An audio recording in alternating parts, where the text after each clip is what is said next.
Lyre of the Lion by TheNightNinja2, Chapter 24. Memories of Terrible Nights. Dawn crept over the horizon, illuminating the lone figure on top of the mountain, who stared out over the valley.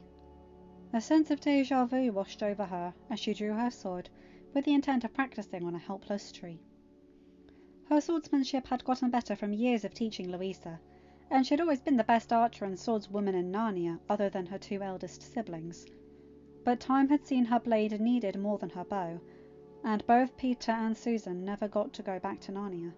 It meant she needed to be prepared to wield her brother's sword if she had to when she returned. She danced with her blade, weaving in and out of non-existent enemies with lunges and slashes, as though her sword was just a part of her arm. She drove her blade into the trunk of a tree that bore the marks of her previous late-night fencing practices. "You really do know how to use that," came a voice behind her.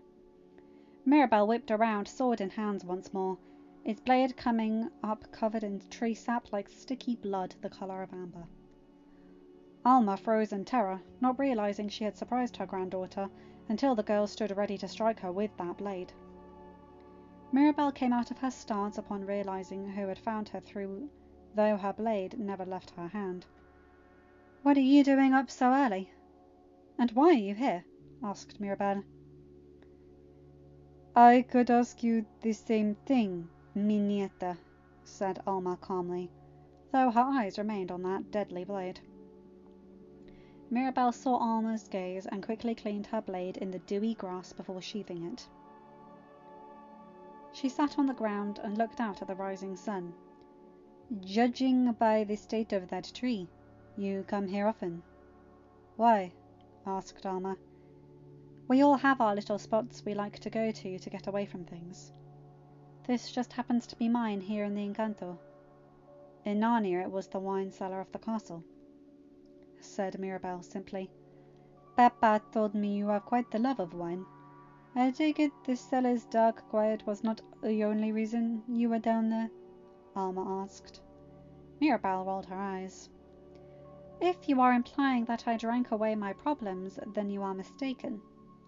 I had people in Narnia I could talk to if my problems weighed too heavily. My brothers in particular, and my handmaidens were always willing to listen. Even if I were the physical age I am supposed to be. Here, then, I would probably be drunk all the time, instead of destroying trees. As for why I am up here tonight—" "Nightmare," said Mirabel. Alma frowned at what Mirabel was implying. "May I ask you what the nightmare was about?" she asked calmly. Mirabel shrugged. "Just the normal post-battle nightmares. I've had to help Mariano deal with a couple of them a few times, before I taught Dolores what to do to help him. His aren't as bad because it was just one battle he had to fight, and not so many scenarios for his mind to make him relive or twist," said Mirabel. Alma sat down next to Mirabel, in the dew-soaked grass. "I understand. The nightmares, at least," she said after a moment. "I suppose you would understand those," whispered Mirabel. "They are the worst on the birthday of your mama, Tia, and Tio. Even 50 years later, that one night haunts me, even though I have so many other wonderful memories my mind could focus on. That one night overshadows all of it. How do you deal with many nights as horrible as the one it was for me?" asked Alma. "If remembering the best memories or the good parts of the bad memories doesn't work, I either talk about it to someone or release it as anger and destroy something. A tree, a training dummy, a target. The latter option is typically what I've been relying on the last 10 years, Mirabel said, gesturing to the dead trees around the clearing in different stages of rot. "You've become very violent over the years, Nieta," said Alma gently. "Some people only listen to violence. Very few try to be diplomatic when they think they are right. Fear is a tool that takes great self-control, not to overuse, and to know when it is needed. I will admit I have overdone it on several occasions, and I do apologize for that." I am what my kingdom needs me to be. So I need to be prepared to be violent, if that is what they need. But also the fun princess, giving them hope that is all well, and the last time I was needed, it was for war. I will always be what my kingdom needs me to be, because they love me, and it is my duty to ensure that love is not misplaced or misguided, said Mirabelle. The struggles of being a leader, sighed Alma. You don't know the half of it. You have only led a small village and a family that doesn't question anything you say, said Mirabelle. Alma wanted to retort that it wasn't nearly that easy, but she supposed she did have it a bit easier after a bit of thought. The Encanto was small compared to a large country, and being a village elder was much different than being a princess in charge of keeping hope alive in her kingdom. Mirabelle, I do have a question, said Alma softly. What is it? Said Mirabelle. Why did you reject Mariano, if you are in love with him? I have seen you two together in town. Senora Guzman told me Mariano had loved you for years, said Alma.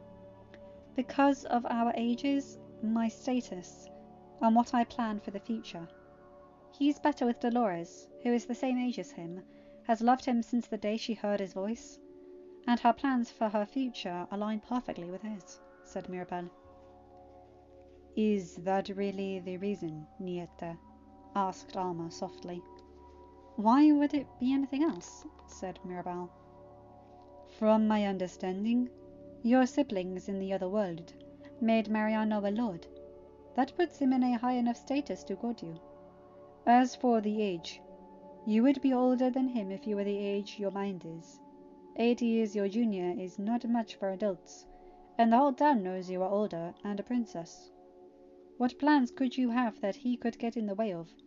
From everything I've seen, he respects your desires, and even your orders without question. So, tell me, what is the real reason you would ignore requited love? Asked Alma softly. Why should we have to justify our decisions to thee? Snapped Mirabelle, slipping into the royal we that usually happened when she got angry, and she would have to fight herself from using. Mirabelle, I worry that you are denying yourself happiness, said Alma. Why dost thou care in the first place?